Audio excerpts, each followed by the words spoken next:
All right, let's see here.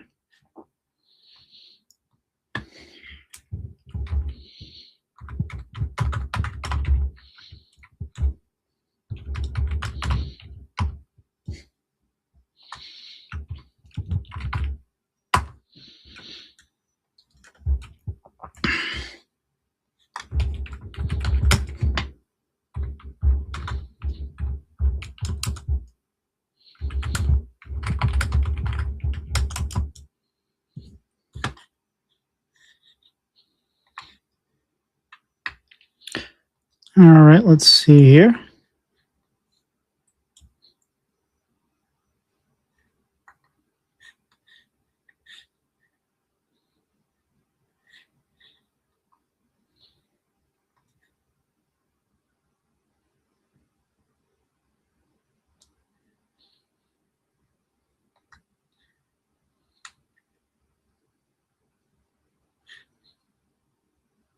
Oh, whoops. Oh. Whoops. Signed out of the wrong thing. I hate when I do that.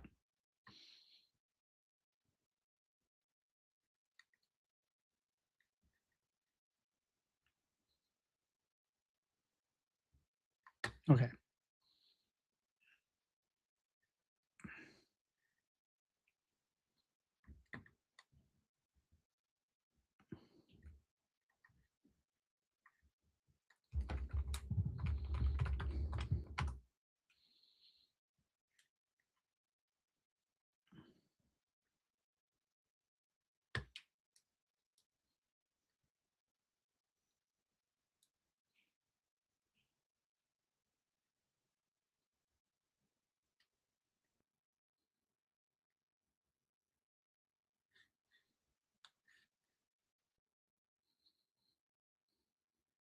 I guess we can deal with the rest of that later. My channel. Live. All right, sweet.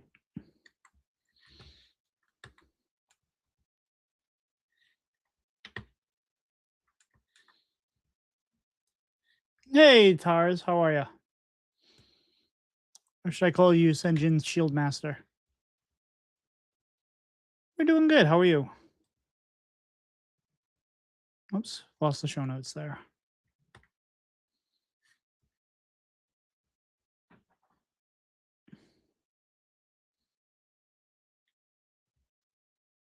Yep. All right, sweet. That's set.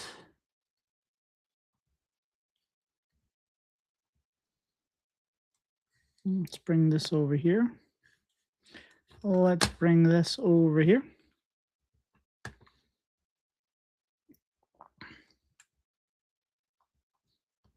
All right, cool. WorldEight will be on in a minute. No Pylet tonight. We'll talk about it in a minute. Oh, no kidding, huh? That's awesome. I might take Friday off. And I'll probably come home early on Tuesday. But Friday I'm not taking off to stream or anything. I'm taking off because I'm gonna work with my kid for Taekwondo the night before because he's got a tournament next weekend. So he's gonna work on his breaking, and he needs work. So we're gonna work with him.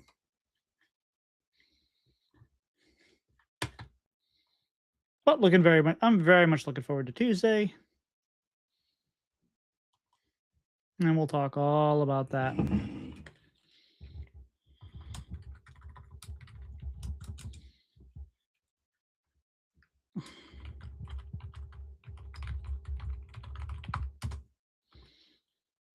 Boom. Sweet. Now, are you I'm trying to remember. Are you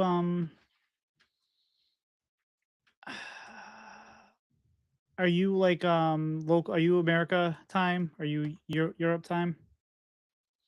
No, you're saying mate. You're Australia. You're a blister guy. You're a disciple of blister guy.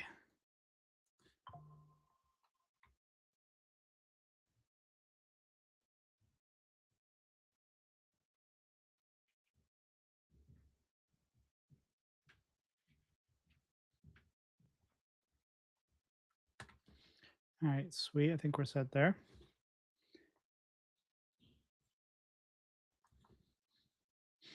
I think we're set there. I think we're set there. I think we're set everywhere. Are we good everywhere? I think we're good everywhere.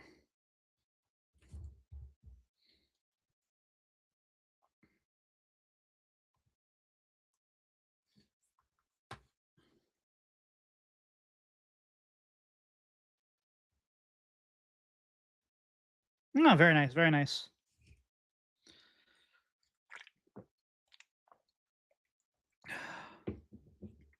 I'm enjoying a coffee porter, which probably you don't want to be doing on an afternoon on Monday. Oh, yeah. I can update the...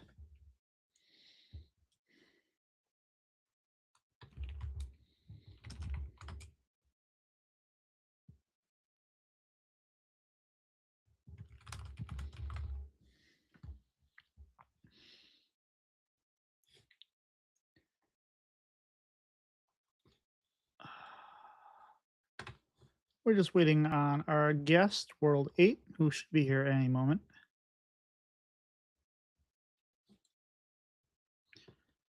Yeah, those giveaways are stressful because you gotta you have so many codes, and I gotta make sure I'm keeping track of them and giving them away. By the way, who said something? I saw some. Oh, somebody else was in the YouTube. We give away pretty much as long as I have enough codes. We'll always give one to the patrons. So our patrons are a small number, and I have a good chance at winning the winning our codes. So that's always a good thing. Who was I gonna say out to? Like right now, the odds were like 1 in 4 that you want to bundle. We're trying to make enough. I'd like to get to have enough of a patronage where we can cover costs and maybe even throw a little money towards our guests when they come on, or get them like a burger or something, coffee, beer. I don't know.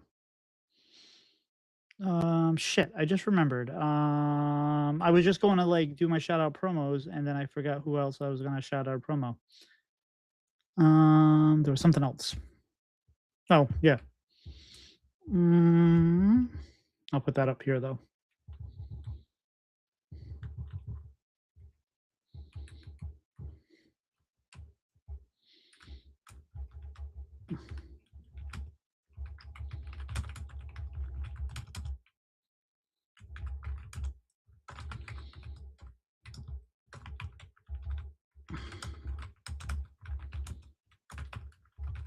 And actually, I had an extra mega bundle this time around.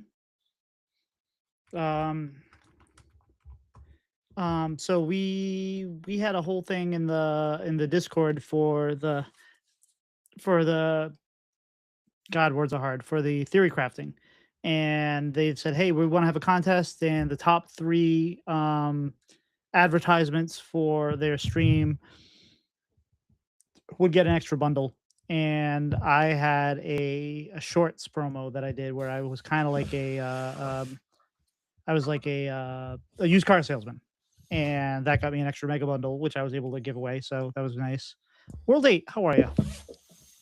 Good. Can you hear me? Oh, I can. I just realized that my headphones, I was on not headphone mode. I was on stereo. I was on my speaker mode and all that.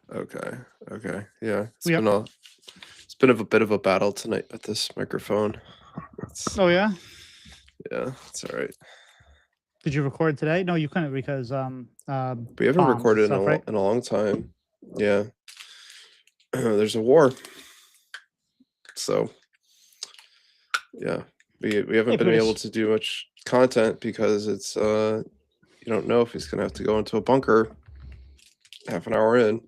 That's content. Yeah, it's not really that.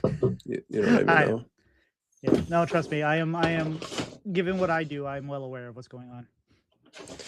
Yeah. So anyway, it's yeah, we haven't done much content. I haven't done much content creation in a while, but that's all right. Maybe we'll get some done tonight. I know you plan on. Are you going to stream next week? You think a little bit? No, Oh, nice. well, that's the fun. What's that? Oh, talking to the chat. Sorry. Oh, let's see. Get this window open.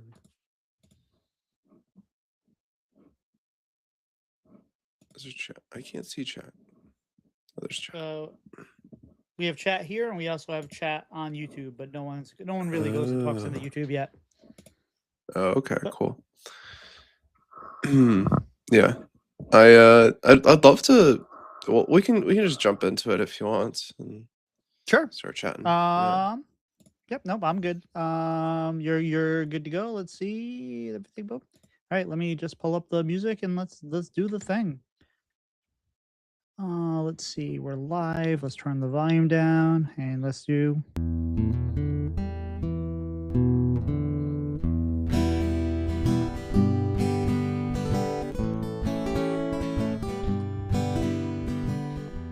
Welcome back to Bread and Butter, where we are serving up the basics for Hearthstone Improvement. This is episode 162, and not as always, I am not joined by Pylet, who had some stuff to do for work. He will not be around. But I did have, since I couldn't have the every person that comes every week, I have the person that comes around quite often enough. Our pseudo host, WorldEight, was good enough to join us. WorldEight, how are you today? I'm pretty good. Yeah. Pylet at home, I suppose. Yeah, we don't have Pylet. We have Pylet at home. We don't need him. No, we miss Pylet, and look forward to having him back next week. Mr. 8, what have you been doing inside of Hearthstone lately? So it's funny because this is one of my favorite weeks of the year, right? This freaking meta, we'll talk about a little bit later.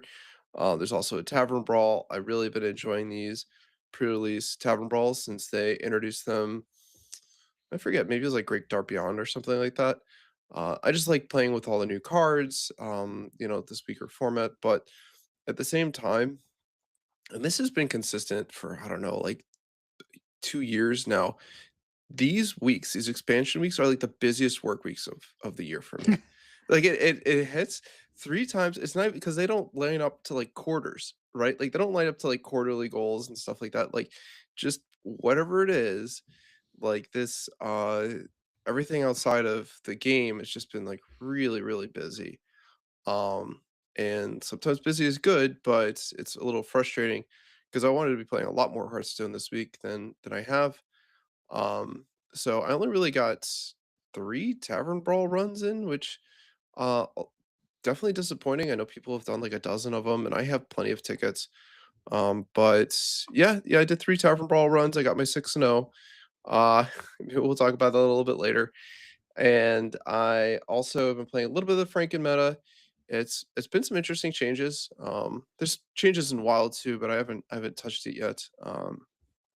But reverting a whole bunch of pretty powerful cards has drastically shifted everything. So one of my favorite decks though did get the nerfs reverted, which is Hand Buff Hunter. So I've been playing quite a bit of that. And maybe to your dismay, Tito, I've also been playing quite a bit of Egglock because the Ultralisk Cavern, one of the big things was that was the nerf along with the Corpsicle. The Corpsicle was kind of whatever, but like the Cavern nerf really was tough for that initial version of the deck, and it's back. It's actually not that great into the meta right now, but it's kind of fun to do decks like that. But I've been playing a lot of Hand Buff Hunter above everything else. What about you, Tito? What have you been up to? You're not playing Protoss Priest, so we're good. And I think that while Egg Hunter may not be that good Egg Warlock may not be good right now, I have a feeling that Egg Warlock's going to be back in a big way in 48 hours or so.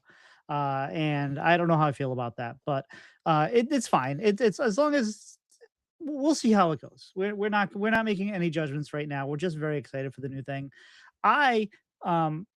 So last week, I don't know if I mentioned this on the show or not, but I went into Standard and I'm like, well, maybe I should get a few games in because I'm probably not going to play a whole lot. And my first game, I came across it was Tech Card Mage, and they had Dirty Rats, and they had Steam Cleaners, and they had Vipers, and they had, You named the tech card, it was there, and it was just such a miserable game. And I'm just like, I don't want to. It kind of just soured the meta for me. Like I am tired of this meta. I am ready for it to go away.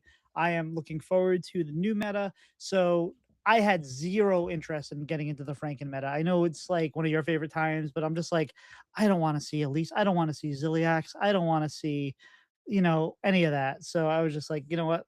Good riddance. Go. I'm gonna play the brawl. So I played the brawl, and I thought I was going to really kind of try everything in the brawl, but I played one game of Warrior, which was, or maybe two games of Warrior, which was fun. I got locked in on Token Hunter. I mean, on Token Druid, and I really love that deck. That Druid is going to be really really good. I think. I know it's kind of a derivative of the one you had given Megasa that she ran me over with in the theory crafting. I've added my own little spin on it. I think, but it was a lot of fun.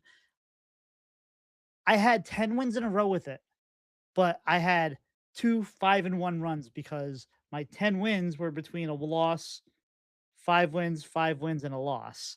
And I was getting frustrated because I hadn't got my 6-0, but I did get my 6-0 today. We got a 6-0 with another run of Druid. And outside of that, outside of the Druid and the Warrior, I played maybe 2 or 3 games of what I'm calling Card Paladin because I don't really have an idea of what that deck is going to look like yet. But we played mostly low to the ground, kind of try to get some reborns and divine shields and the repeat effects and all that. And to middling success. And then tonight I'm like, all right, we're gonna try it one more time. I was 5-0, and then I ended up 5-3. We ran into pizza, we ran into a couple other things, and we just couldn't get over the edge there. But it was still fun, it was still good, and I'm looking forward to that. I'm not sure how good it's going to be, but I'm looking forward to that. But Mr. A, I know you said you've been working a lot. What else have you been doing outside of this game of Hearthstone? Yeah, I mean, it's been busy with a few things. One of the things is that I signed up to be an assistant coach for my son's lacrosse team. So Ooh, that started to come into like kind of full swing. You know, being an assistant coach is pretty low stakes. You show up and you help out generally, but I don't like to just show up, right? I want to be involved. So I took my son to like a lacrosse clinic, and they also was teaching coaches, and so that's been keeping me pretty busy, along with other stuff with the boys. And we are also, I mean, also getting ready for a trip out west. So we live on the East Coast, but we have a whole bunch of friends in California. So we're going to do like a little mini tour out there. We're going to go to LA. We know a lot of the touristy things are touristy, but for the boys, they'll be brand new for them. Then we're going to like Joshua Tree, and we're also going to do Legoland before we ooh, head back. nice. So yeah, kind of quick trip, less than a week. But we're gonna get some stuff done, and we're looking forward to that. What about you, Tito? What you been up to? A couple weeks ago, I was driving and a car veered in my lane. I had to make an adjustment for it, and bam, the my driver's side rear view mirror got nailed by a construction sign, and so I didn't have one for a couple weeks, and that was kind of a pain in the ass.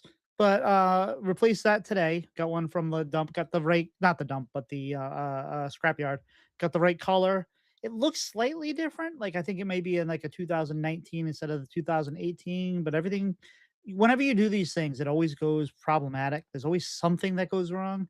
So we did that this week. I did with my friend Justin, and that went swimmingly. Took 10 minutes. We had to take the entire door panel off, but it's still everything went good. Yay, fantastic. Aside from that, I went to see a Steely Dan cover band last night.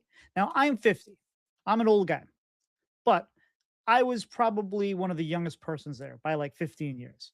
And I understand the Steely Dan is a 70s band, so it's going to probably attract more of an older crowd. But I've loved Steely Dan since I was a kid. I've seen them. I've never seen Steely Dan, but I've seen a couple Steely Dan cover bands. It was a really, really good show. It was a lot of fun. So that was a lot of fun. Outside of that, really not much else. Just I am looking forward to spring. I am done with winter. It's starting to get a little warmer, and then it gets cold again. And it's supposed to rain a ton tomorrow. Hopefully, get rid of most of the snow. Moving on. Spring is like a week away. I can't wait.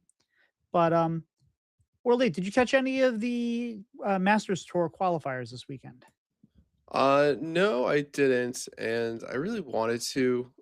It's just a really weird thing for these players to go into the tournament with only a few days worth of knowledge of what the meta might look like, what these decks matchups going to look like. But yeah, it was pretty busy. Yesterday was first lacrosse game for my son, so that was like a chunk of the day. And then today we actually were hosting a brunch for my wife's birthday or my wife's friend's birthday party. And in addition to that, she had some friends that were out of town. So it ended up being this big to do with, I don't know, 40 people at our house for this brunch. So it kept us busy for most of the day. And I'll probably go back and review the videos. I kept like a small eye in it from, like the HS Guru, and it was pretty cool. Like I was, but I did fall out of. I wasn't able to follow along, which is, I wanted to because I thought that the meta was pretty interesting. There's some pretty cool decks that have come out of this last week, but no, I unfortunately wasn't able to catch much. For you?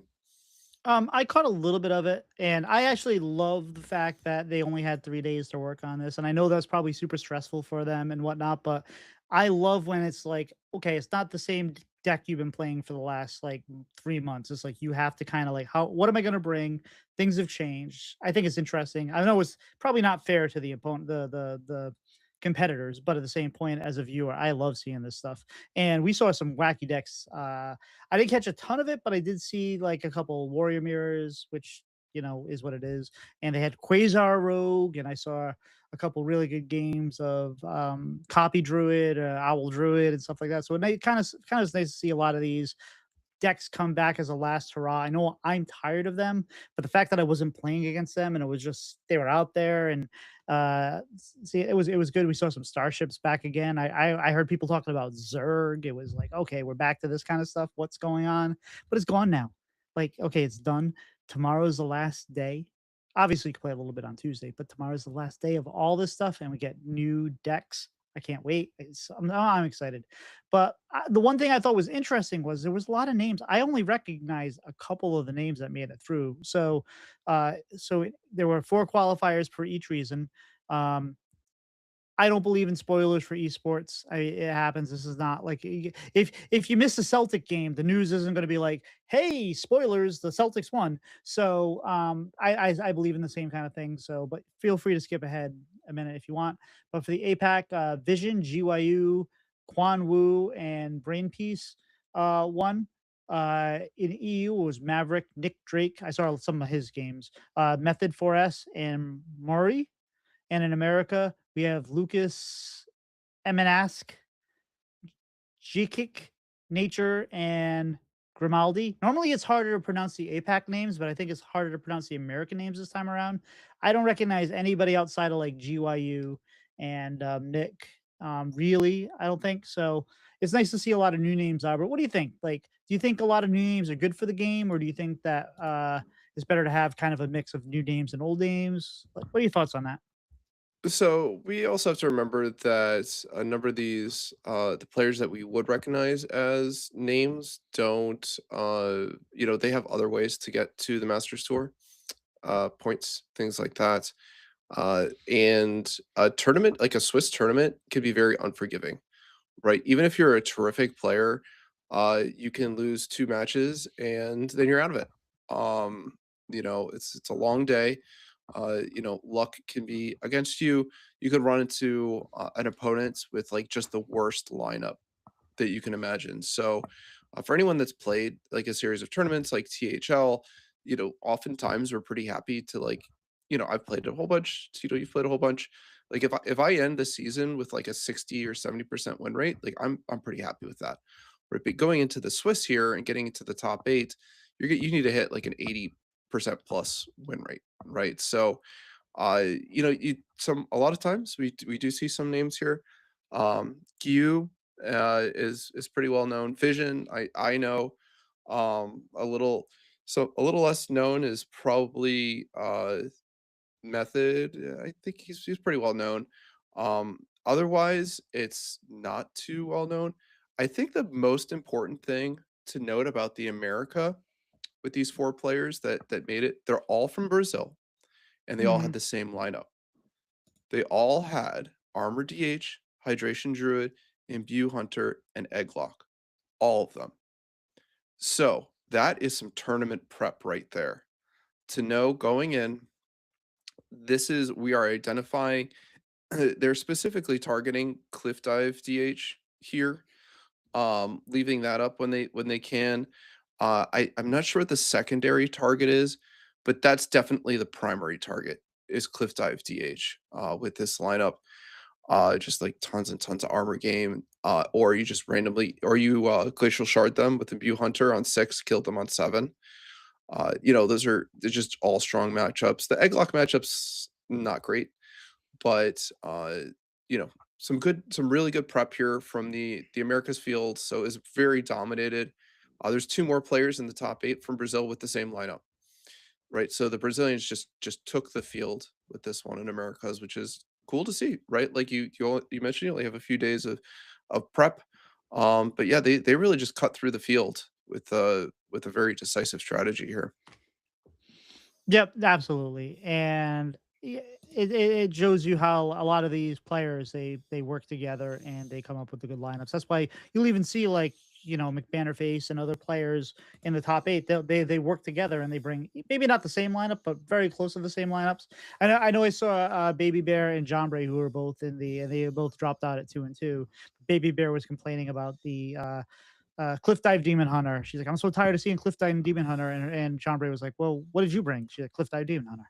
So it is what it is. But it was a good weekend. From what I saw, the matches were interesting. And I still love the fact that we saw kind of a lot of, as much as again, as tired as I am of the meta, little throwback to end before we move on to Cataclysm. Although it would have been kind of cool if it would have been like the first week of Cataclysm was the Masters Tour. It's like, okay, go from here and then have a really kind of wide open, who the heck knows what people are going to bring meta. Maybe that would be even more unfair, but that could have been a lot of fun too, right? Like that would have been a way to highlight the new cards, the new things, see really fun things, and then see everybody trying all the new things afterwards and maybe even shaping the meta. Who knows? But They actually they actually did do that one time quite a while ago, sort of unintentionally. This is back in Nathria, okay? So it was 2 weeks after Nathria launched, I think, maybe 3 or something. I think it was like 2. Like, so the first week in Nathria was dominated by a few decks, specifically like Imp Lock, if anybody remembers that way back then. But also at that time, there was the like Miracle Rogue, but it wasn't doing too great. And so about a week later, they had this a really early patch cadence where they nerfed Imp Lock, and at the same time they buffed Edwin. So Edwin was mhm. another card around that time, and that completely broke the tournament that weekend. Like they had the buff on like a Thursday or something, and all the top players converged immediately on this Miracle Rogue like overnight, and they just crushed the tournament. So it was really crazy to see that. I'm not a big fan of that. Like I said, it was really cool to see the Brazilians like come up with like a strategy together, and that it performed. But yeah, it's been crazy before, and I don't think anybody really wanted the Prankin meta to be the Masters Tour. And maybe that's also why we don't see a lot of known faces because these players haven't been playing these decks forever and ever.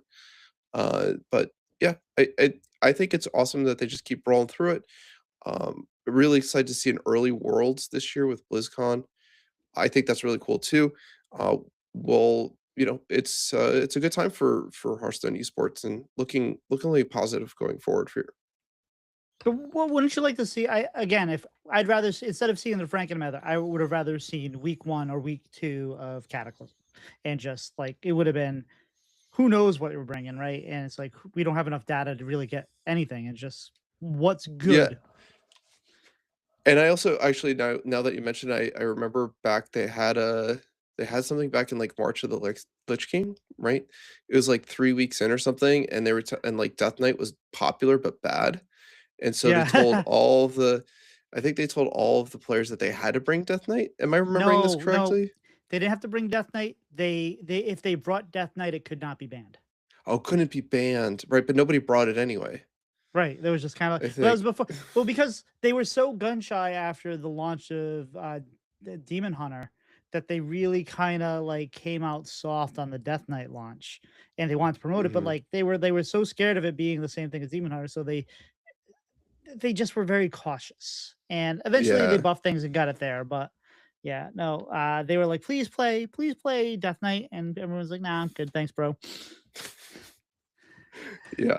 So there you go. That was like a week 3, tournament. Now, So they do happen.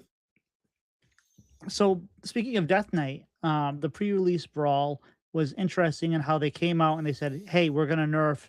They banned a bunch of cards. They banned a whole bunch of legendaries. They banned quests. They banned imbue. They banned everything.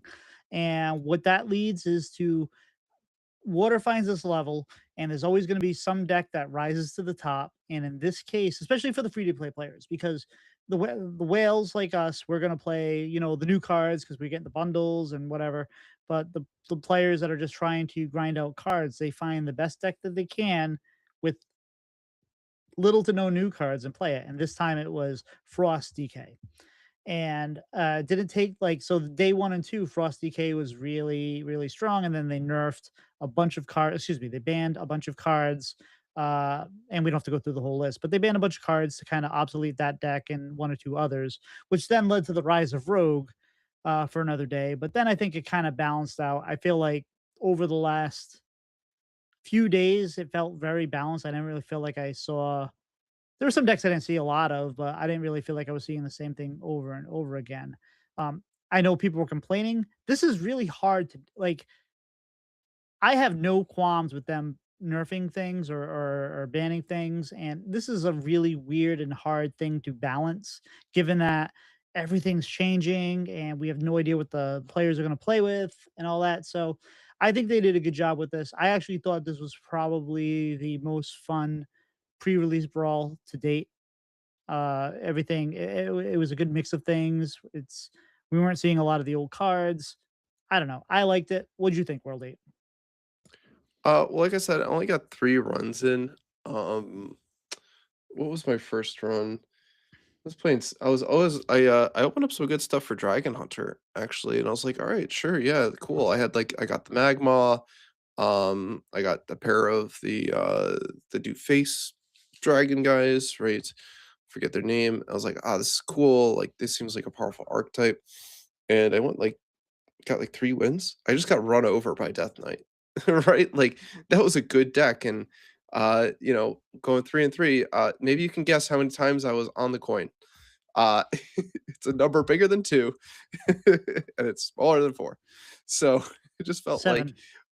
yeah, it was one of those things where it was like the aggro mirror sometimes is just determined by who goes first and who can like kill them, right? Like you have one more turn.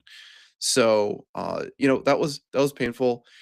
I had also opened, so this is where the confession comes, right? Because I'm always like, let's play aggro, let's play big scammy decks. And this time I opened Onyxia, I opened Ultraxion, and was like, I guess I gotta play Blood Death Knight one time and see how it goes. And I did 6-0, and it was like no effort. It was just very little, like, I had double Death Strike in the deck. No one was like really, I didn't see like any Blood Death Knight lists, and that's kind of like everybody kind of converged on that later. But I was just running all those good cards that got banned, and I just sat there and people threw stuff at my face, and I just healed to full. And yeah, it was an easy 6-0. Uh, and I have not played again. I only played one more run, which was like with the end of turn paladin, and I just got run over by like unholy death knights. And I've heard a lot of people saying that there's a lot of unholy death knights, but again, I haven't played that many brawl games. But a lot of people have said that like some decks are really powerful but underplayed. Specifically, the shaman. People are Yes. saying is crazy strong, and I haven't seen a single game of it. So I'm just taking people's word for it um, right now. And yeah, I think it's really cool that people are playing. I think that the deck restrictions were very, very tough to work with. Because You can't leverage any of the old cards really, except for like commons, uncommons, like rares, right? Like so there's no legendaries except for the core cards like Amelia that you kind of saw a lot of. And not a lot of people can the tricky thing is the epics, really. If you don't open a legendary, you're like, oh, this is really frustrating. Like I didn't get the colossal that I needed for my herald. But you also might not open the epics. Like even if you open Queen Ajara for Demon Hunter, one of the best herald cards is an epic. So really tough to kind of build that deck.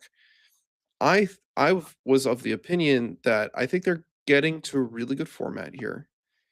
And by giving everybody Deathwing, I think they're really close to another good idea. I would like to see, this is my whole speculation. I would like to, they have these like loaner decks, right? For new players. They're like, you can play with this for a little bit. At the end of it, you can buy it or don't. I think they should do something like that for the Brawl. Like package together your Herald Death Knight. Like sell a little bun, like you can play that in the Brawl. It's not fully, it doesn't have everything in it. Or like the warrior. Like you really want to play with Rag. Like here's your deck. It's got Rag, it's got Deathwing, go nuts. It might seem a little samey, but it would definitely, like if you give players the list and said you can borrow this for now, they're gonna play it, right? A lot of people don't want to be deck builders. They want to take something and tweak it a little bit to play their favorite cards in. People would play all these other decks too, I think, like Harold Shimon, and they wouldn't be playing so much of these old, no new card decks.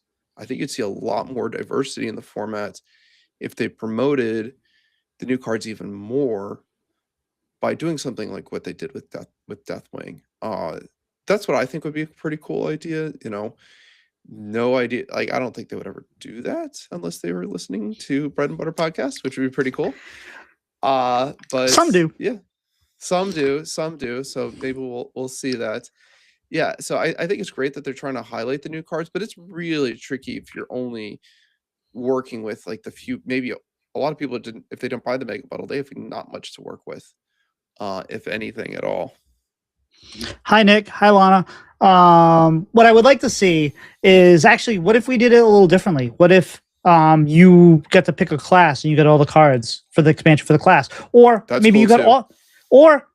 all the cards for the expansion for that week, and then instead of having the bundles end on that Tuesday, extend them a week, because then maybe people are playing with all these cards during the Tavern Brawl, get some packs and all that, but they're like, oh, I really want to get, maybe that's incentive for them to buy those bundles, because that's the whole thing is, right? We want to incentivize you, which is weird because they don't let you buy they don't let you buy packs, which they want you to buy the bundles. But it would be interesting if they found a way to like, oh yeah, keep whatever, and then when you run out of the week and you're like, oh, I want to play with Sinestra again, I don't have her, maybe I should just buy that bundle or whatever. I mean, it's tough with Dust too, because who knows, but there could probably be a way that they could give you something, and they're already giving us all the other sets, or two of the other sets anyway. So I don't know. It's easy for us to Monday morning quarterback this, and because we're not in charge of financing, we're not in charge of the marketing, we're not in charge of, like, we don't know what they're saying. Like, hey, you have to try to sell this many or this many, because after people got to remember, you may be a free to play player. This is a business. They're there to make money. We're for with that. But yeah, I don't know. There could definitely be something that they could do with it. I don't know if it would be good to give them pre-made decks like you were saying, because then if one's too, I guess if one's too good, they could just tweak it or whatever and say, hey, you took the warrior, but by the way, or you could play with one of any of these decks, but like, hey, this was too strong, so we're going to take out Tortola and put in whatever. There were a lot of options there. But I think they did really. What did you think of the nerfs that came in as quickly as they did? Did you think they did a pretty good job there? So I didn't mind the nerfs. They actually did this before with View Paladin too, if you kind of remember that. So they came in, they acted swiftly. They said we've identified something that's a problem. I kind of respected that. I thought, some of them were good, some of them were bad, like questionable. Like I'm like, okay, Remnant of Rage, yeah, that's seems like a pretty powerful card. But then I'm like, Chillfall and Baron? Really? We're nerfing that guy? Well, we're not seeing the data. So they may have seen that, hey, Chillfor and Baron was had a 75% drawn win rate or something like that. So they might have had data that says, yeah, maybe we should scale this back a little bit. Okay, but I don't. So I looked at that and I was like, that seems weird. And then to leave the triple rune cards alone also seemed odd. Like I was like, I think Grave Strength's gonna like just take over this format. And hey, what do you know? You see a whole bunch of Grave Strength right now. Because I only lost one game to Grave Strength. Like everyone had their own little pocket meta. I almost never saw it. But the game I did lose, I didn't really account for it, and which was dumb because I had been playing so much triple unholy over the last 2 months that I even put a guide out for it that I should have been like expecting it, but I was kind of like I didn't clear their board. I just kind of I went face and I was like, we'll be fine. And then they oh yeah, no, maybe I should have accounted for that. Never mind. All right, next game. So yeah, yeah. Now, how did you feel about this brawl as compared to older brawls? I already said that I thought this was the best one. How'd you feel? Well, like I said, I thought they did a really interesting thing this time with even more restriction on it. And yeah, I think it's a cool brawl. But this is probably one of the brawls I've played the least, and that's not a reflection on the brawl. That's just a personal time management thing. Yep, stupid job, getting in the stupid way of stupid things. They want you to work to get your paycheck. What the hell is that about? Yeah. So looking at what you saw from, I mean, again, you've only played 3 runs, but you have your ear to the ground in the VS Discord and the Conquency Discord and the Bread and Butter Discord, wherever. Do you have any thoughts on early nerf predictions, like first round of nerfs? Anything you think is coming, or is it too early to tell? Oh, it's too early to tell. These brawl decks don't always translate into what might be viable in the meta. We are going to be picking up, like, a lot of people are like, okay, last year was not that strong. But there are a lot of things that were just like right below the surface that might be really good. At one point, Imbue Druid was like really strong. Nobody played it, but it was very good. And we might be seeing a bunch of decks like that. Um, like we kind of going in that like Dragon Warrior is probably going to be really good. It only got really one nerf. And the deck that's one card out of 15 that the deck's running, so it's also likely to be pretty good. And so all these other decks that the brawl doesn't have are kind of like, you must be this tall to ride the ride. Like I've said that a few times before. So we've seen some cards highlighted in the brawl, but the power level is a little difficult to judge. I don't know. Was there anything that stuck out to you? Yes, yes. The Druid 1 mana card, the one that when you Oh, the play Cub. the Cub, I think the Cub's gonna get nerfed, like, not emergency nerfed, but I think it's gonna be in the first round. That card is so good. And, yeah, that was pretty much the only one that I was particularly worried about coming forward because I love it. I'm enjoying it. I hope they don't change it because I've been playing a ton of it, but, that one felt like it was a little overtuned. Well, I've been looking. I like good one drops. I haven't played it. Looking forward to it. Maybe I'll try it for a run before here and the release. But I'll probably be playing a whole bunch of that once the actual expansion comes out, because I love that sort of deck. I'm a big token druid enthusiast. So I took you, like I said, I took the list that you gave Agesa, I think, and I took a couple. Obviously, the whole thing gonna be there, but I added the 4 mana card that is it if you spend 8 mana while holding it, it summons the 2/3/3 Oh, the drakes. dragon. Yeah, the dragon. Yeah. That card is, believe it or not, bonkers in the aggro deck because you have it in your hand, you're doing other things, and then hey, you know what? Let me protect my other stuff with these 2 extra taunts, and let me throw a Wicker Fang behind it and whatnot. It felt so good. And again, who knows what'll happen in the actual the meta, but the things that really kind of gave it a problem were Brawl, Corpse Explosion. Guess what? They're gone. They're gone. Bye bye. See ya. So I don't know. I think I might be a Druid main for a little while. We'll see how it goes. That's Um, cool. I mean, one of the other like just one of the other cards I thought was really strong against these token decks was specifically Hostile Invader. Like that was mhm. the card like that I was like, oh, and even more so than Brawl. I'm not sure why, but they would go Hostile Invader, Safety Goggles. I'm like, this game is over. Like it is just turning the corner so hard because they also have that death rattle attached to it as well.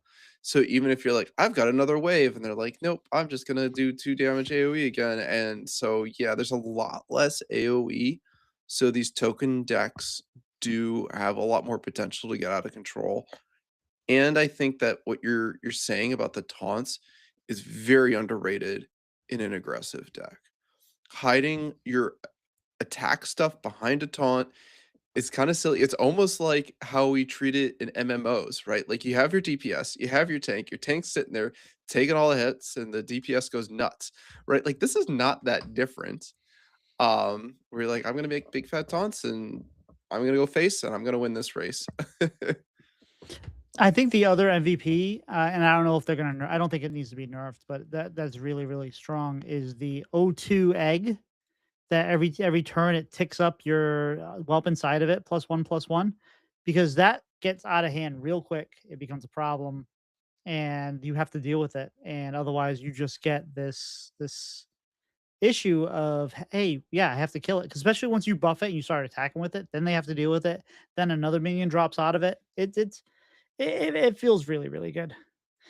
Uh, It's like the Tank Engineer, challenge, right? Like you were doing that with Tank Engineer. You're like, all right, deal with my buffed up Tank Engineer because I'm still gonna get something really good out of it if you do. Yeah, I had a brief moment where that was awesome. Like no one was playing that deck, and I was playing. I even played the one I forget the legendary, but like when you kill it, it summons a card. No, it draws a card of each one you've played that game. So I was playing that out, and I was getting all my buff spells and dropping them back on. And it actually, yeah, I had a. I wouldn't say it was a meta breaker, but it was definitely I was winning with it, and it was kind of surprising. The other card I thought that was really really good. Uh, I don't think it's going to get nerfed, but the 6 mana at the end of your turn, deal 2 damage to all enemies. You drop that with the aura behind it, and that's 4 damage. And that really kind of handled kind of any aggro that was coming your way, and it felt really good. So I don't know. I think the only one I really think is going to get nerfed is Cub. I'm sure there's going to be other things that we see, but I can't see Cub making it through that first round without having some kind of adjustment because it's just too good. So I didn't play any of the Franken meta because, as we talked about, I am done with this current meta. I never want to see. I say this. I've said this many times. I love the design of Ziliax. I think they probably went too into it. I think that each module maybe should only had one keyword. That could have been good. But I love the space that they went to it. I am ready to see it go. I've been ready to see it go for a while now. I'm happy it's gone. But like I had zero desire to hop back in the meta and run into things. And I guess I was a little tempted to maybe play some Starship DK again or whatever like that. But I was like, no, we have the brawl. I'm having a blast in the brawl. I'm good. But Franken meta, when I think Franken meta, I think WorldEight. I honestly like that's like the first thing I think of is World. What is WorldEight doing? So WorldEight, what were you doing in the Franken meta? I was doing some greatest hits. Like I mentioned before, there's some very notable cards that got reverted. That the decks basically just got deleted. Hand Buff Hunter was a deck that I did really well with. And then it ate the reserve spot nerf, and then the deck was dead. And also like on top of it, later on RC Rampage, and it was definitely dead. But the deck is not for everybody. You have to have a stomach for this deck to enjoy it. I do though. Especially because I approach it differently, I think, than a lot of players who haven't played a bunch of this deck. Because my opinion of it is that it's a face hunter deck, it's like, yeah, there's a big scam in it, but I've won so many games just off the back of all of the face damage on that deck. So I've been playing a lot of that.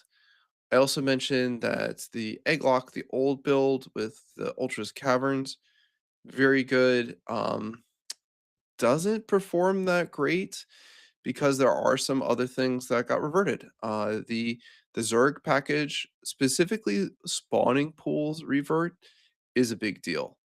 Along with the Seaside Giant. So we have two decks that came back, which is the Zerg Discover Hunter. Not doing as much burn here, doing a lot more plays with getting giants down, Hydralisk swings.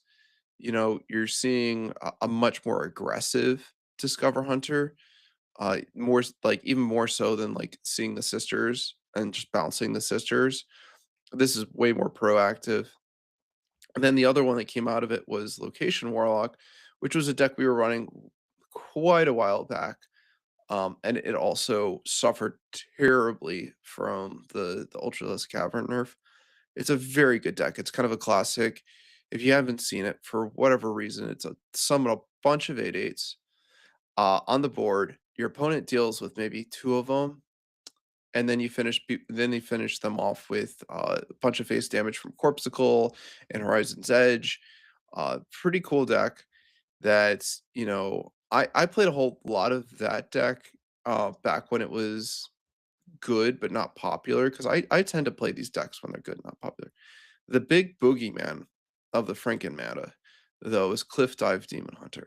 Because Cliff Dive Demon Hunter was already a pretty darn good deck, like before the revert to Cliff Dive. I was playing a bunch of that deck 2 weeks ago or something like that. It's kind of chill. It was like you do some damage, then turn 7, you probably get them almost dead, and then turn 8, you get them dead. Well, now with 6 mana Cliff Dive, they die a turn earlier, and that's really hard to deal with. Most decks can't deal with that huge. It's just so much damage. It is so much damage coming down, and it's very consistent, and it is probably the most popular and best deck on ladder. This is one of those tier S situations. Um, and no real adjustment other than just like the cliff dive guts, to 6. There's some other cool stuff that kind of came out of it. I thought there was going to be more of an impact with the Oracle reverts. And there have been decks that came out of it. You see the Miracle Rogue came back a bit.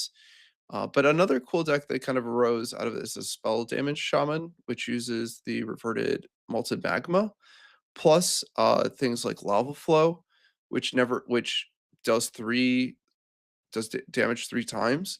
So you can do a lot of damage with this deck. Like the Lava Flow itself, I think does like in some cases 20 plus damage, right? If you get it set up with zappers and stuff like that. So that's another cool deck. But yeah, there's a lot going on. I saw maybe one Elise over the course of like 30 games. I've not seen a Power Twin Ziliax yet because the format just got fast. The Elise nerf mattered, and everything sped up by 2 turns. You take a look at the meta tab under HS Guru. It not only has the win rate, the popularity, but it also has an average turn. And we were seeing turns like 10, 9, 10-ish. And you look at this list now and it's 7. The meta sped up incredibly, and you could feel it when you play. And I like that. I think it's a cool power level to be at. It reminds me of Stormwind. Like you're racing to that turn 7. I love that. A lot of adrenaline for me.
Okay, I think we're good.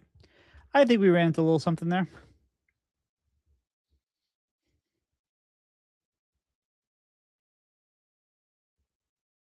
We gotta get WorldEight back here.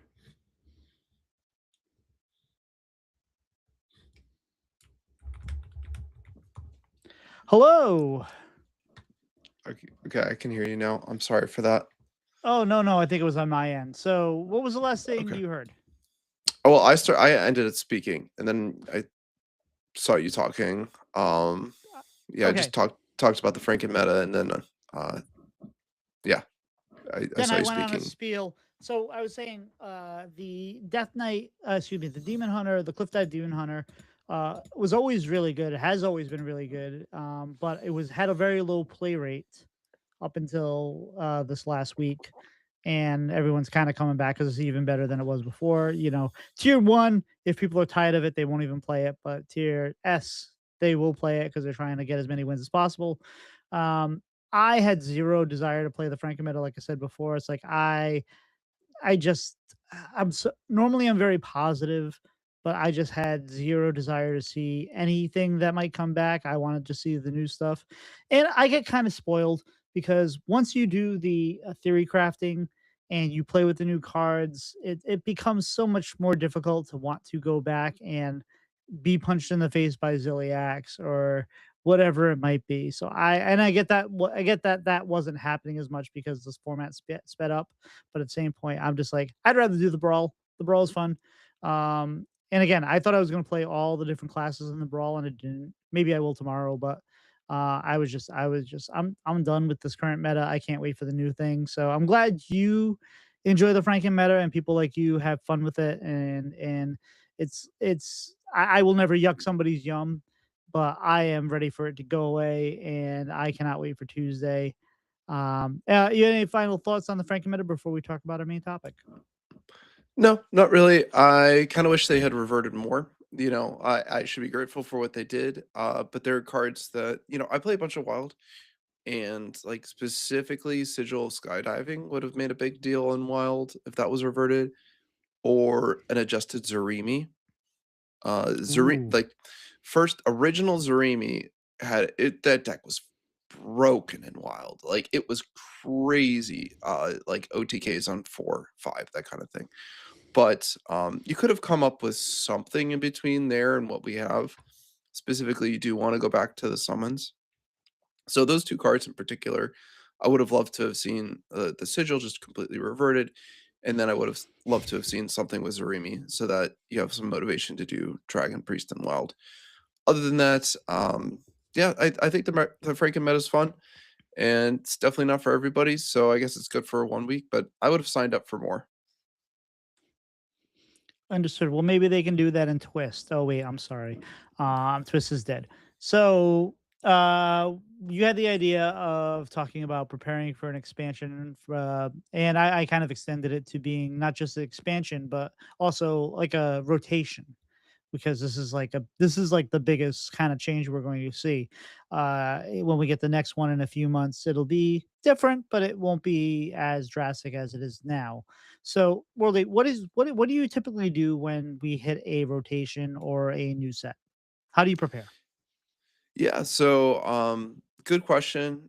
I mean, I think that new expansion is different than a full rotation, like what we're seeing now. You know, you expressed this already. A lot of the decks feel very samey from like we're still playing whizbang cards that have been powerful for 2 years, right? Like we're just like kind of done with them. And so when we see a big rotation like that, or last time it happened with like specifically Titans and Badlands had some pretty powerful cards. Um, we have to kind of set our expectations to what do we think the next format's going to feel like, and we saw a lot of indication with that from just like the last year or two that they're trying to dial this down, and what their changes to core look like. A lot of hints there because they've been testing this internally. We can't dismiss that as something they have been doing. They can't keep up with the sheer volume of games that people play and how quickly things get optimized with sharing of knowledge of these decks and things like that. So the first thing I like to do is saying, okay, what cards am I excited about? Like, what do I want to play, especially for the first week. So this is generally true for any expansion because the first week can be really tumultuous in a good way or bad way, depending on your opinion. But almost every expansion, well, maybe not the last year, but in general, you have a day 2, day 3 deck that is, like, really dominating, and then, like, day 4, day 5, something else comes out, and that's usually a counter to that, and then day 6, day 7, something more complex comes out. This is, kind of where your control decks start to emerge because they're identifying what's strong and what's not strong in the format. But first of all, I like to set the expectation that I'm probably gonna be trying a whole bunch of stuff and that my rank's gonna tank, right? Other players could set the expectation I am going to quickly identify the best decks. This might even be the deck of the day and really grind it out and take advantage of the players like me that are just like splashing around, right? Trying cards out, see how they feel. And you have to kind of go into it being like, well, what do I want to do in the first week? Because that first week or two is very unique. Things do tend to settle down within 2 weeks, and then there's a balance patch another week or two later. So especially for a big rotation like this, we have to say, what do we think is going to happen? And within that context, what how am I going to have fun with this? Or am I super competitive and I'm going to really push it? I think that most players just want to play the new cards, and that's cool. And yeah, I would say that the other part of that then is that, like I said, the information is shared pretty quickly. After the first day, there's several sites that'll be like, "Oh, I was doing really well with this." There's HearthstoneDecks.net. There's obviously HS Guru has kind of like a front page of decks, but also you can go to like the meta and like top deck, like a top deck search on that. So you can kind of quickly identify what people are doing well. There's also like the streamer decks. If you follow a favorite streamer, you think they are a good player, they think they're a good deck builder. You can kind of, yes, Tito's pointing at himself for you audio listeners here, saying, "Yes, come check me out." So yes, go check Tito out. I'm only saying that because I give him decks and he plays them. Hey now. uh, and so, you know, you can find a lot of decks, especially if you feel like I want to play the card, but I don't know the deck. Like that, I think that's a pretty popular feeling. It's something that I have too. And a lot of people are very intimidated by, the deck building part of it. They just want to play the cards and have fun. So the next thing to do is, if you kind of keep your finger on the pulse and you keep up with it, all the information there is online to see what's getting better. Some real standouts. I help the Coin Concede group maintain a list of all these things. So I'm like I actually sometimes do more scouring and cultivating of that list than playing because I find this whole period of time fascinating of things that are evolving and what people are trying. But for the general population, so that's a big part of it for me personally is kind of seeing the trends and see what's working, see what's not working. Going into it, I think that we can tell if there are some powerful strategies coming out of the theory crafting and brawl. Um, Almost just as importantly, if not more importantly, things that look really bad in the theory crafting look bad in the brawl might be something we should try and not be too disappointed if it doesn't work out, because those are lower power formats.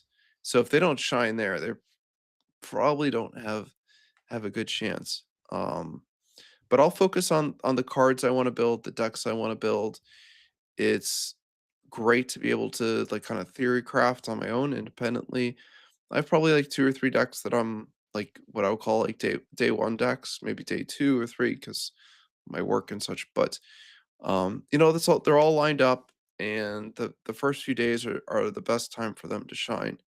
So, I mean, that's probably similar to a lot of players. I want to play the cards. I want to try the things.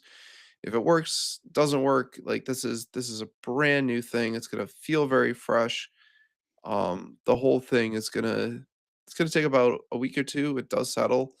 But that first 10 to 14 days, just a lot of chaos, and I love living in that chaos. And normally what happens is we get into a new meta, a new rotation, and there's enough of a deck, an aggro deck that can farm pretty much anything, and that kind of usually over day one really kind of overruns things.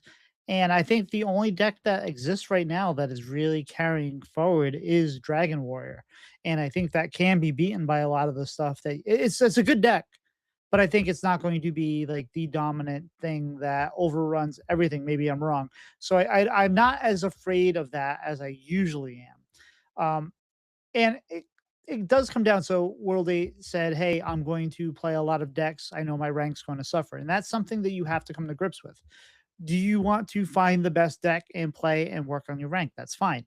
Like, it'll become probably very relevant. It will find out very quickly in the first few hours what the most powerful deck is in that very beginning, because once it takes hold, people will see the streamers post about it, and then they will latch onto it, and then it'll get like a 30% play rate, and you'll see it all over the place.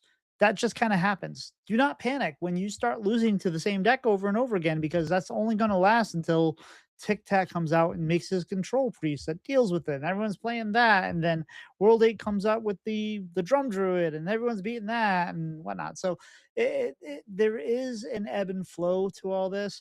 I will say, for me, I haven't hit legend yet. I haven't really been playing standard. I don't want to miss hitting legend. So I'm kind of conflicted. What am I going to do? But I'm in a really weird spot right now because I'm trying to make content now, and I want to make good content. So I don't know what the hell I'm going to do with the beginning of an expansion this time around. Like, do I just kind of try to make the best decks? Do I try to make off meta decks? I have no idea. We're going to kind of see what happens and go with it. And maybe it'll work, maybe it won't. Last expansion, when it rotated, we not rotated, but when we had the new expansion come in, World 8, like he mentioned, that he, Wicked Good, Magesa, they put together a list of streamer decks that are happening out there. So let's say Donkey comes up with a list that's really good, or at least decently played. They will copy it and they will say, "Hey, Donkey played this," and kind of like, "Hey." So with that, there were several decks last year, because I took the day off, or I took half a day off or whatever, that like was like first streamer to play this Tito Santana and all that. And it wasn't all World 8 giving me decks, although I do like to play his decks. But it was like some things that I was like, let's try this. And it felt really good to kind of like be involved in that. I'm not a deck builder. I sometimes I like too many bad cards to be a deck builder. I try to make the bad cards work. So Eh, but it felt really good to be kind of like part of the conversation, and to hear like on a podcast. So Tito Cantana came up with this. I kind of really refined Burn Warrior a few months ago, and even like Clark Hellscream was like, "Oh, hey, I found this. Tito was playing this, and we changed it a little bit and all that." And it feels really good to kind of be involved in those conversations. But like, you have to kind of really decide: am I going to try everything? If I do, great. You're gonna have a lot of fun. But when you lose games, it's going to feel bad. Are you going to be okay with that? Like, because if the answer is no, then be ready for that. If the answer is yes, then have fun with new decks. Otherwise, then just try to find the best deck and play with it. That's up to you. Um, no one can tell you how you're going to feel. So, but I think rotation is the most fun. It's the best time to play with new things. It's the best time to try to figure things out, find your new favorite decks. And then a lot of times, what you play in that first week becomes kind of like your favorite deck for the next 2 years. Even if you're not necessarily playing it the whole time, you're always going to have that kind of nostalgia. Oh, remember when we were playing the all whatever paladin, or the this or that, the other. So just keep that in mind. Um, and be comfortable. Just again, and don't panic. I think that's the biggest thing. When a deck becomes super, people do this all the time. Oh, Hearthstone's ruined. Death Knight is all over the place, and we're never gonna get Death Knight, Death Knight, Death Knight. Demon Hunter, Demon Hunter, Demon Hunter, Paladin, Paladin, whatever. It's going to change. Whatever deck is super powerful on day 1 or day 2 will be countered by day 3. And that deck will be countered by day 4 because people will start saying, well, okay, how do we beat that? And instead of just, I'm a big believer of don't bring me problems, bring me solutions. People are going to say, okay, well, this is hard. This is bad. This seems to be dominating. There's got to be a weakness to it. Let's figure that out. And most of the time it is. And if there isn't, then it gets nerfed. Um, as far as one thing that you think about is when there's rotation, what do you dust? And how for free to play players, if you don't play wild, dust everything, whatever. Like if you're never going to play wild, just dust whatever. If you are dusting, if you do need dust, but you do want to occasionally play wild, my suggestion would be to do a search for all 3 of the sets that are rotating and look for your golden cards and dust those. Because unless you're really, really concerned about having, if you're a free to play player, the golden cards really shouldn't matter to you because you just want the cards that are functional. And those are good. Those are pretty much 1-to-1. You dust it and you can craft another. You dust a rare, you can craft a rare. You dust a epic, you can craft an epic. So I recommend going through and dusting the ones that you don't want as far as golden values. And if there's something you're like, oh, maybe I'll still want to try to play this in wild, don't nerf it or don't dust it. There's also going to be a lot of events that happen, and watch some streamers because there's lots of drops and stuff happening. So there's good ways to get new cards. Play the brawls. They throw things at us right now. So make sure you do that. And if you are willing to spend, I think it's like $20, the Tavern Pass is actually really a good value. You get a lot of stuff off the paid Tavern Pass, and I think it's worth it. WorldEight, I know you're a wild player, and you're also probably a little bit of a whale like me, so I'm assuming you don't dust all that much. Oh, I dust every golden I get. Like no matter even mid-season, I dust all the goldens. Yeah. I actually don't like goldens. So it's a funny thing. If that's what I have, it's what I have. But I actually generally prefer the plain vanilla. I do like signatures. I don't dust signatures. I dusted some, who is it? I forget. I dusted some legendary from like festivals, and it was beautiful arts. Useless legendary, I forget what it was. It I better was not like, be Mimron. no, I got Minron and I didn't dust that. That's a good one. But anyway, like I was just like, oh, I really shouldn't have dusted it. I needed the dust, right? Like, but it was a shame. But I dust all the golden cards. I used to dust everything that was rotating into wild. My dust collection is at kind of like a comfortable level where I don't do that quite as much, but you can definitely, I think, just generally can safely dust all the legendaries and epics from your collection. It's very unusual for the legendaries actually to make a big impact. It's actually more likely that the non-legendary cards make a big impact because if you even glance at wild, you'll know what legendaries are making a big impact. But wild is really full of just like high synergy decks. And so that actually precludes like good legendaries making a big difference.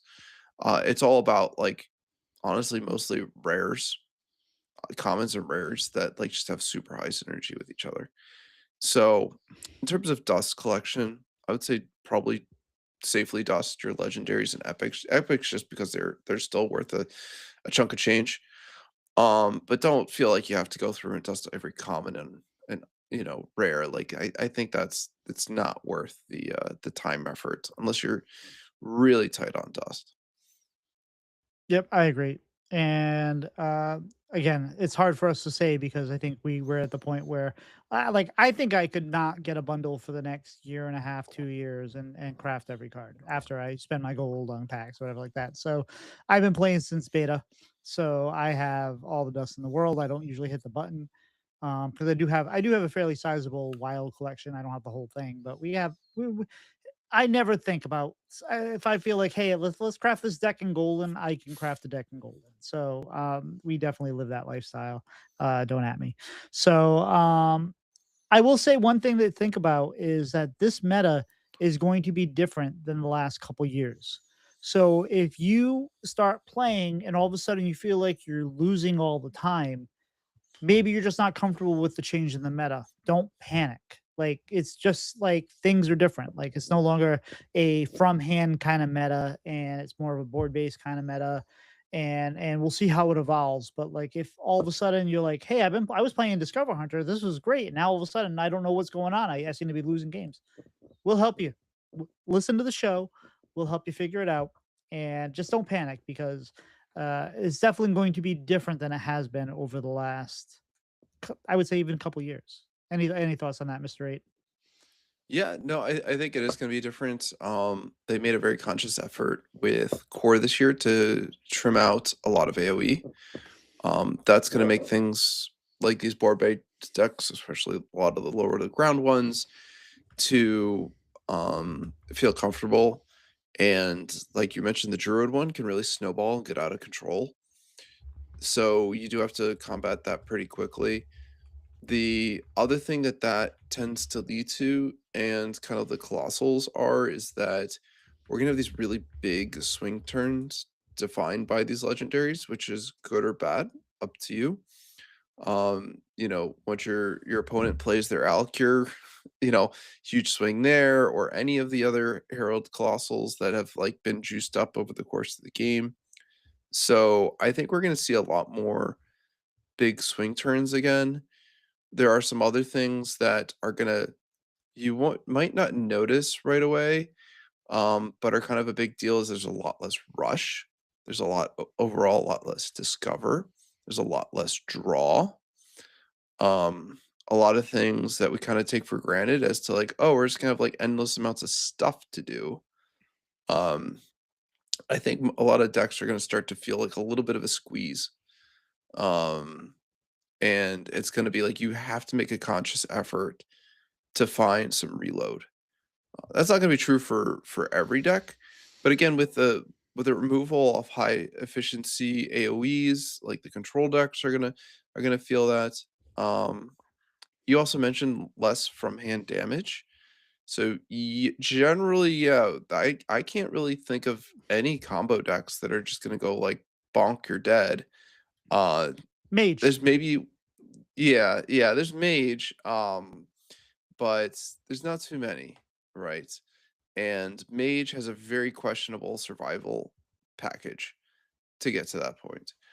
So it's I think we're just going to see a lot less combo in general, and that's also appropriate because that was kind of you would play combo to beat control, and control is probably going to look a lot different. It's going to be a lot more like what we see with Death Knight in the well, not the Franken meta, but right before that, it was like Death Knight only had like Corpse Explosion, and that was kind of it, and it was still considered a control deck. So very much like I'm going to win by having better cards on the board than you, and I'm not in a big hurry. So I think we're going to see control decks like that going into the next meta where they can't rely on, oh, we've got all this stuff. I'm just gonna like 10 armor brawl. Who cares? Uh and I'm in favor of that. But everything will be different, and don't be surprised if you feel the squeeze with less discover and draw. Try and find your high impact swing cards and focus on those. And I will also say that it has felt like even when your opponent plays the big plays, when they play their Ragnaros, when they play their Alakir, it hasn't always felt like the game's over. Like this is not the era of, oh, they played the thing, I guess we're done. That'll happen at games, but it feels like as long as you plan and prepare, you might be able to handle it. So these powerful big turns are carnable even without these AoE effects or the brawls and the corpse explosions. So I'm really excited about that. Um, I just can't wait. I am looking forward to next week. I'm looking forward to Tuesday. I'm already like planning on getting up super early, going to work super early, coming to home, and then just streaming all day and trying to make things happen. So we'll see how it goes. Any other final thoughts on this WorldEight before we wrap this up and get ready for the new expansion? Yeah, I mean, I want to touch back on like general deck building things, or just trying new stuff with decks that you think feels good. I mean, Bread and Butter has had some good deck building episodes. Specifically, shout out to the Jambray episode. He's one of the best deck builders out there. He gave great advice when he came on this podcast. And if you watch his stream, you can see that train of thought that he has. One of the things that's going to happen in the first few days, the first week even, is there's not going to be a lot of data, right? And players going to want to try new things, and they're not going to have that comfort of, oh, this deck has been around for 3 months, and these cards are clearly the best performers. These cards are clearly duds. Let's refine it that way. So you have to use what's called, so there's this approach that I'm a big fan of, where you have it's like a top down, bottom up, front back. Okay. So the top down is what's my general strategy for this deck. Tito's doing a dance here. The bottom up part is what are the best cards for the strategy. And the front is how do I feel about this card when I play it? And then the back is what is how does the data support these decisions? So going into it, we have to do our best guess with what's a good strategy. Look at the card pool. The card pool is pretty small in a 4-set meta, which is a good bad thing. The challenge there, the good part is that like you might just be like filling out most of the deck. Like I've got 26 of the cards that fit the strategy. The problem is like, okay, maybe I've got 20 cards that fit the strategy. What do I do? I have to fill out the rest. And so we'll toss cards in. We'll toss cards in that are a little bit experimental. Pylet's mentioned this on the show a few times specifically that he'll probably he'll put in like half a dozen cards, like one-ofs, just to see how they feel. When he's trying his different decks out. And I think that's a great approach. Play the card, see how it feels, because we're not going to have the data to support a lot of these decisions unless something really takes off, right? Then you can look at the data and say, over thousands or tens of thousands of games, we can identify these powerful cards. Even with a sample of 200 games, the sample size is really kind of too small. And most players, if they play a lot of Hearthstone, even, they're not going to get 25 games in with the deck over a day. That's a lot of games. I know some people do it, but like you really need a sample size of like 100 or 200 to have any like kind of high confidence in a data number. And you're much more likely to play 10 games and be like, well, this card stinks. Every time I drew it, I never played it. That's a cut. And just keep that in mind, with also the perspective of like what's the general strategy and what are my other choices for this. Um, Definitely consider just putting high synergy packages in decks that like this doesn't feel like it makes a lot of sense, but we need to, sometimes you need like the load bearing cards or load bearing strategies. Going into the current thing, it's like, do I have enough dragons to justify Slither Drake? Maybe it's not really appropriate for my strategy, but we'll put it in. Just a good card. Oh, and sometimes you have to fill out with just the good cards. But don't be discouraged if you're trying a new strategy. Think about your options and experiment. And I would say that let's say you have a deck that you have an idea for, and it loses to whatever the deck of the day is, and it's like everyone's playing shaman, and I lose to the shaman all the time, and I see 80% shaman. Then that doesn't mean your deck's bad. That means just put it to the side and wait till shaman gets countered and it's not being played as much, and then reintroduce it and see how it goes. Like, don't just because you lose to the deck of the day, it doesn't necessarily mean that it's a bad deck. It just means maybe that's not the matchup for you, and maybe you can figure it out. So just chill, have fun. We want to hear, like, so let us know if there are decks that you are creating or that you want to create, whether or not they are good or not. And if you message World 8 and you say on Discord and you say, Mr. 8, I am trying to always say Mr. 8, by the way. Mr. 8, I'm trying to make this work and I'm having problems against this, or this is something he will. So I've sent decks to him and I've been like it's been this. I'm like, I'm winning with this deck. I'm at like 70% win rate with this deck, and he sends me a new deck that's like completely like different with the same thing. I'm like, no, no, you've completely lost the heart of the deck. He's like, oh yeah, you're right. And then he'll give me a new one, and he'll say, change out this card for this card.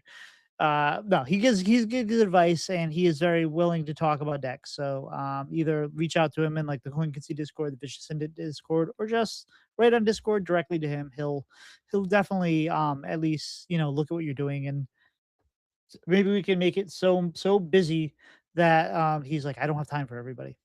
So we'll see. So Worldly, I have our question of the week for you this week. What deck or card are you most excited to play this expansion? That's a good question. I think in terms of decks, I kind of have right off the gate, I've got this like Egglock Animancer deck that I'm like really pumped about. You're gonna hate me, but like the deck looks gross. Hmm. And it's one of the decks that people are just like, this looked really good in theory crafting. So Hmm. I'm unabashed Egglock enjoyer, but it's not really anything new. In terms of new things, I haven't uh, I haven't played much of like the Herald Shaman in the Brawl, but people are saying they had a lot of fun with that. I'm also really looking forward to the Demon Hunter set. The Demon Hunter set looks like a lot of fun, and I like hitting my opponent's face with my face, and that's what their Herald does. So that looks good to me too. Um, but yeah, I mean that's probably the thing that I'm most excited to try is Demon Hunter. But I do feel like I've got a very strong list going into day one. Um, and I know that I'm gonna play a whole bunch of token druid too. But I expect to see a bunch of that early on because it seems like a pretty straightforward deck to build and powerful at the same time. What If about you, I built Tito? if I built a deck for it and it's been doing, and I've won with it, and I probably had like maybe a 70-80% win rate with it. I'm gonna say that it's pretty strong because if I can make it work, anyone can make it work. Um, Yeah, I'm looking forward to the Paladin stuff for sure. The egg lock, it worries me because not only was egg already a pain in the butt before one was good, but now it's also stealing your stuff and eating your stuff on top of making eggs. I don't know. It's like now they have eggs and bacon. That's kind of gross. Um, but I don't know. Demon Hunter seems really, really strong and fun. I know JT Snow is very excited. I'm very excited because it seems like kind of a good way to just punch your opponent in the face. Maybe Reno along the way with, I don't know, Ashara plus the Fell spell that gives your hero life steal. I'm not super excited about Death Knight being blood, triple blood again. That does not excite me because whatever. But I don't know. I think there's a lot. I think there's a lot of interesting things here. I've seen a lot. I haven't seen that much Hunter, and I know that Hunter is supposed to be pretty strong. Um,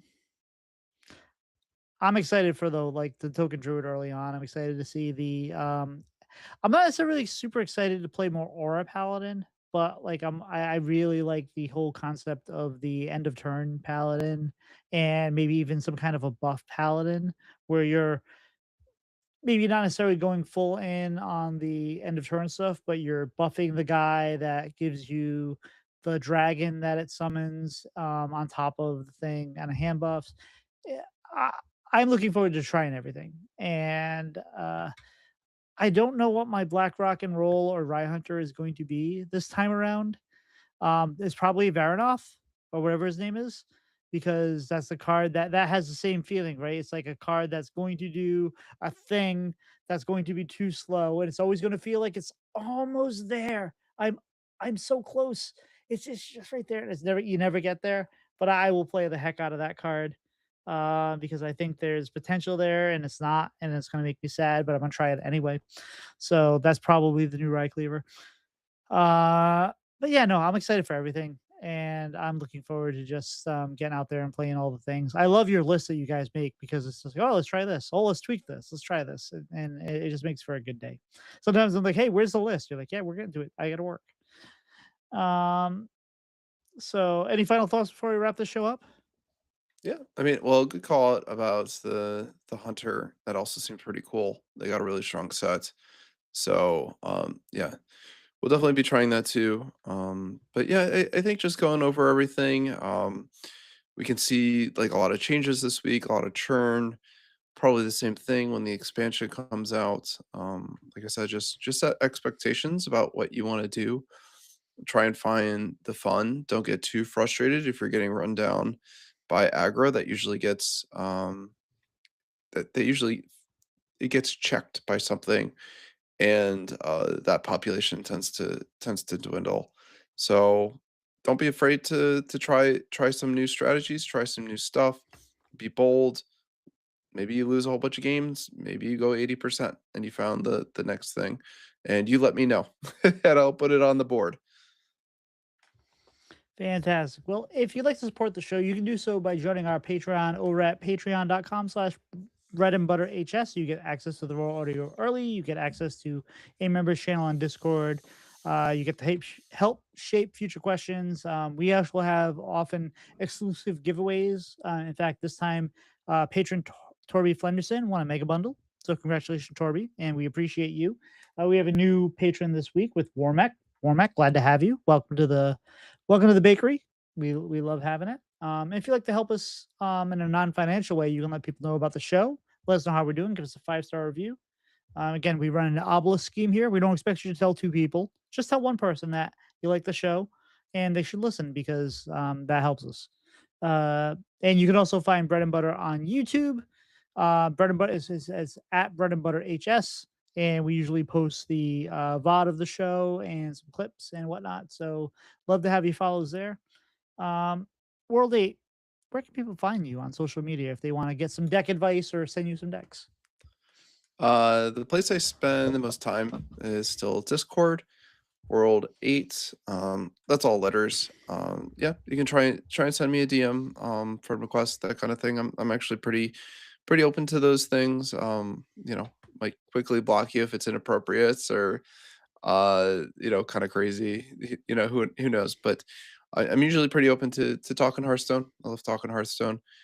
Otherwise, on most social platforms, I'm world8_HS. This is mostly relevant to Twitch. I do try to stream Twitch. I'm traveling the next 2 weekends, but I'll pop on like late Sundays, which is kind of cool. Not a lot of other streamers are on then, and I'll be going through a bunch of stuff. So it's kind of random when I stream. But yeah, that's pretty much where you'll find me. So WorldEight, I've been thinking about working on this control priest block.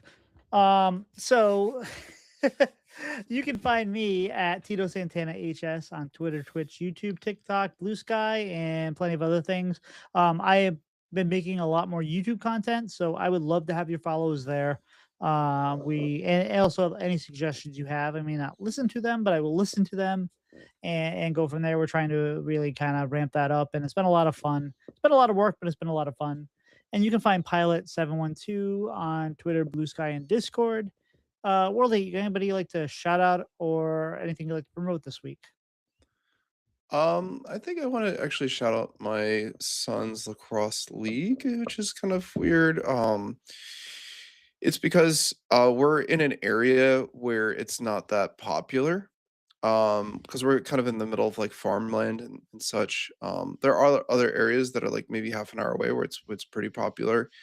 And for example, we did our first game last weekend, and we had the numbers to field exactly the number of players that we needed to. And so these kids have no subs. But the team we played against had 3 times as many players. So they were subbing in and out. But the shout out really is to our local group because they are trying to cultivate something new, and that is very hard. You're like they are on like they are skirting that edge so thinly right now. But they have the passion. They wanna they wanna see kids succeed and find fun, and I think that's an awesome goal to have and to be putting just a lot of effort into trying to grow something new, for the whole community. So, kind of a shout out to the local sports program there.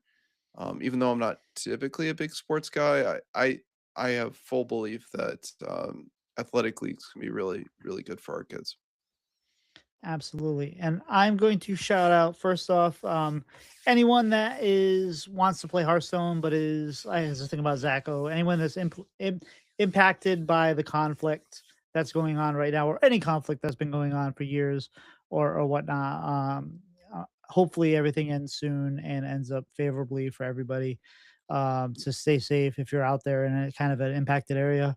I'm also going to shout out Language Hacker and Wanda, who have announced that the next future world champion is coming. They are announced that they're having a baby. So that is exciting news. Congratulations. And I'm also going to shout out to UMass, who beat Miami, Ohio to end their undefeated season, and then proceeded to lose by 10 the next game. So they didn't make the tournament. Wasn't expected, but it was nice to have a brief shining moment where UMass was relevant again. It's been like 30 years. But anyway, guys, I think we're toast. We'll see you. All right, see ya. Oh, I could probably play the song again too.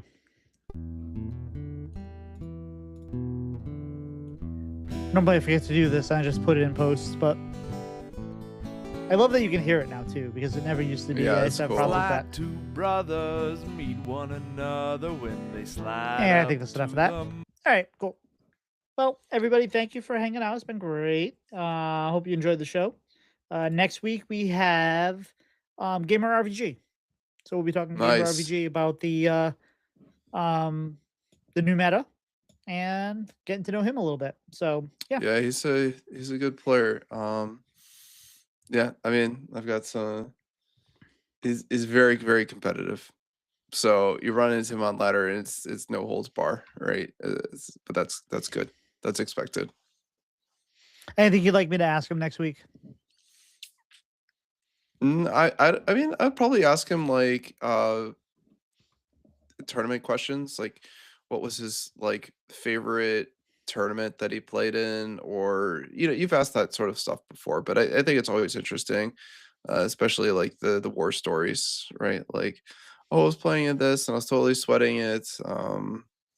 Maybe you could also ask him about like what he thinks of the new competitive system, right? Like it's a very different system than it was like last year, where like the average Joe, like you could see with the Americas, especially because I think the Americas was really interesting. Like for the qualifier, was a whole bunch of Brazilians that were not known, and they kind of dominated the tournaments, and so they're going to go to Masters Tour, just off the base of the fact that they did well enough on ladder, but they didn't crush it on ladder, but they did crush the tournament.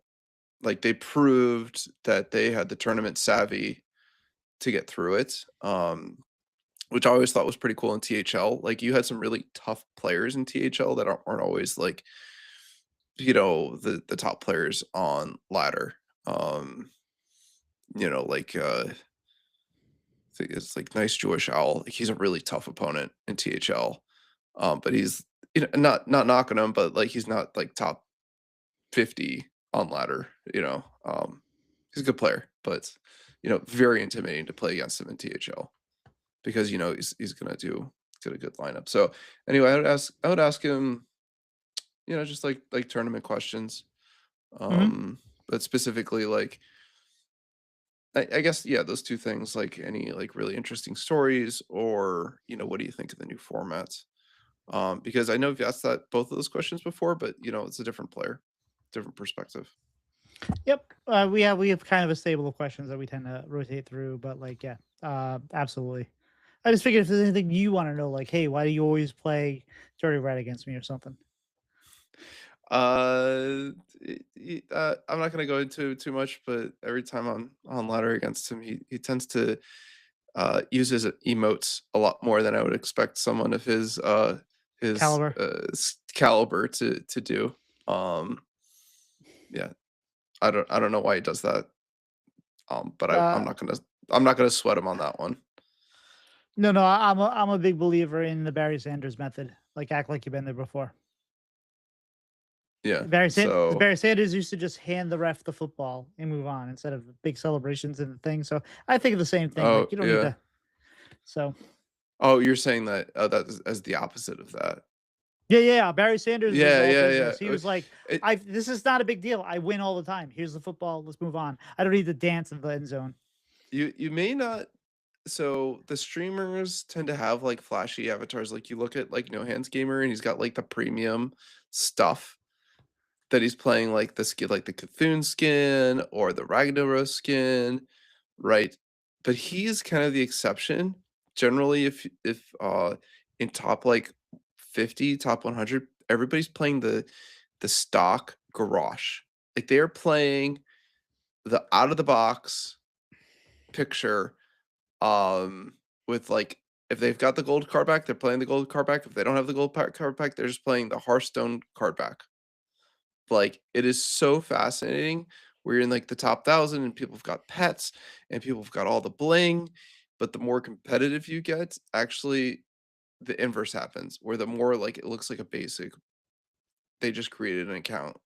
Um that's not everybody, but like it happens when you get up there. And it's like maybe a cultural thing to do that. Tiny bit of an edge so people aren't like, oh, this is the guy with the really annoying Nemzi portrait.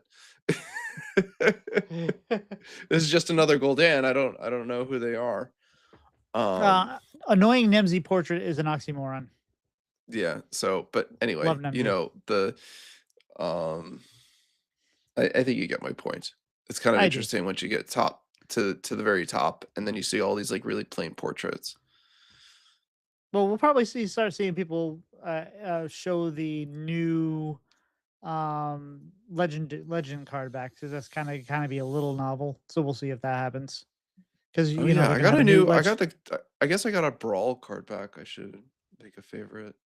Yeah, have you I made did a legend yet? Have you 6-0. made legend yet this month?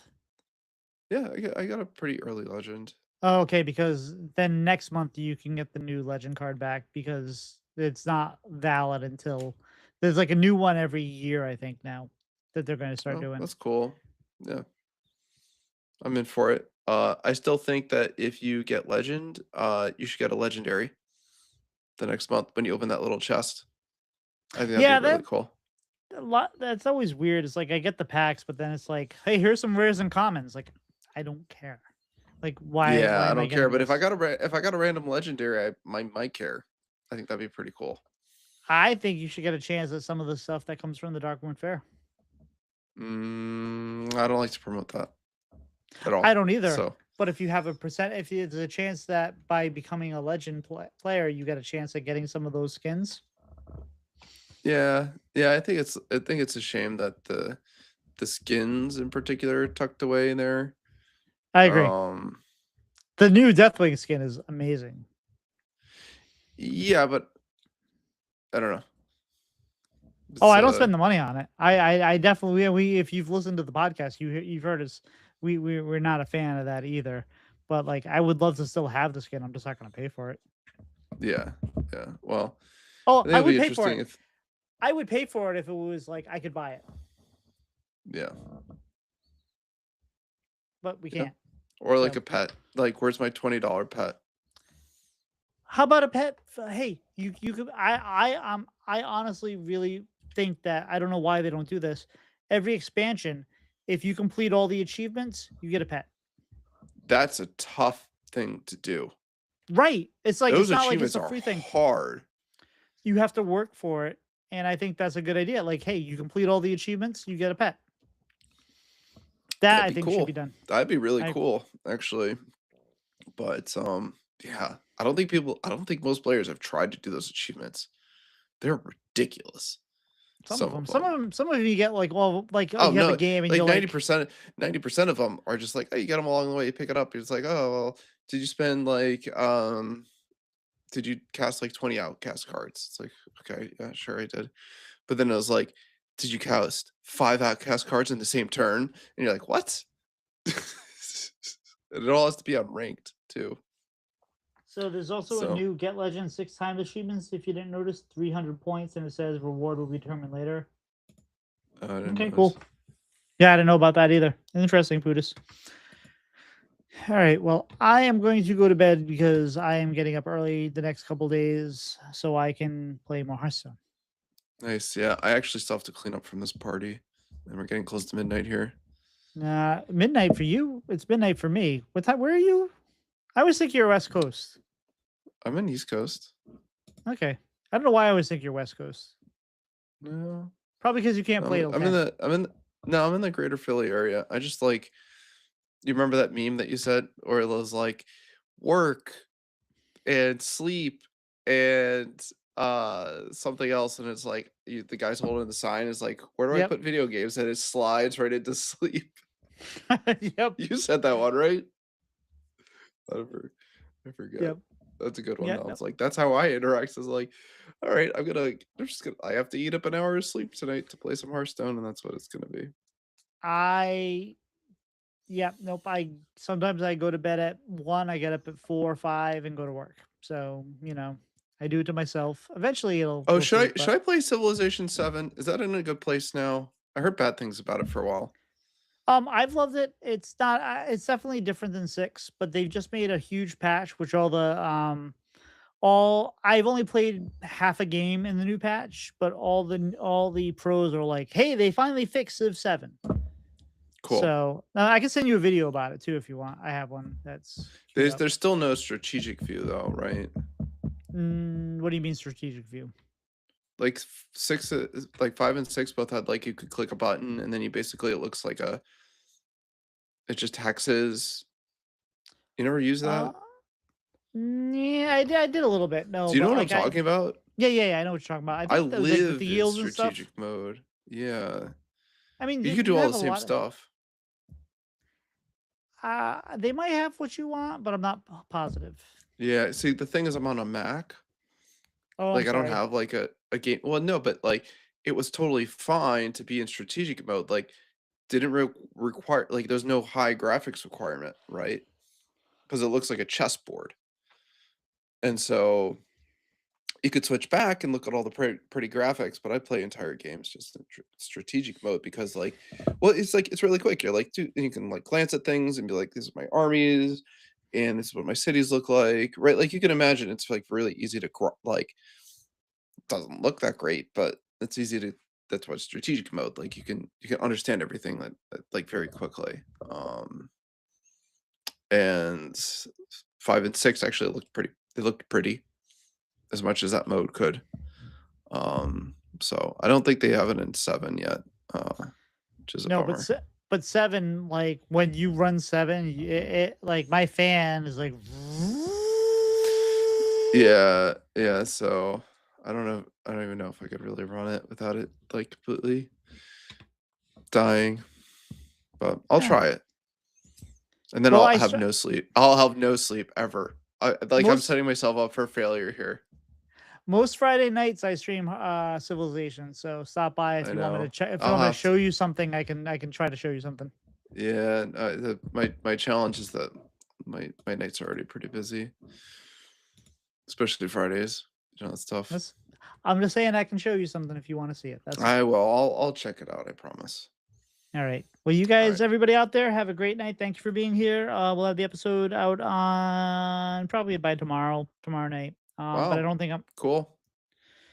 Yeah, I usually try to get it done on Monday because otherwise it lingers over my head. And so a lot of times I send out the raw tonight. I'm not going to tonight because I'm just going to bed.